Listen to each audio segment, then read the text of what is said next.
বুড়া হয়েছে কিন্তু মিছা কথা বলার অভ্যাস যায়নি। এভাবে প্রজ্ঞাপন হয় কোন সরকারি?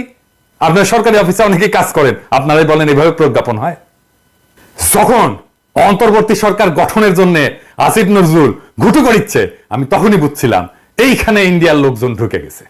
আমি তখনই বিপ্লব চিন্তায় হওয়ার বিষয়ে সতর্কতা দিছিলাম, বলছিলাম না ওই সময় ভিডিওতে, যারা বিপ্লবের পিছনে ছুরিকাঘাত করছে তারা নতুন মির্জাফরের মতো কুখ্যাত হয়ে থাকবে। তাহলে মাহমুদুর রহমানকে কেন জেলে দেওয়া হইলো জানেন?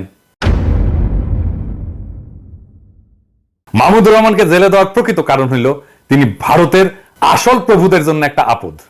বাংলাদেশের স্বাধীনতা সার্বভৌমত্ব হারানোর বিষয়ে মাহমুদুর রহমানের চেয়ে বেশি কেউ সতর্ক করে নাই। আজ আমরা হাসিনার শাসন ব্যবস্থাই দেখতেছি, সেই একই ফ্যাসিবাদী কাঠামো, তবে হাসিনা ছাড়া। যারা ভারতের স্থানীয় এজেন্সি এবং বাংলাদেশের এই যে প্রথম আলো, ডেইলি স্টার, এই গোষ্ঠী তো সরকার হিসেবে পাইছি আমরা, তারা মাহমুদুর রহমানকে নিশ্চুপ করতে তাদের সর্বোচ্চ চেষ্টা করবে। এখন বলতে পারেন কিভাবে এটা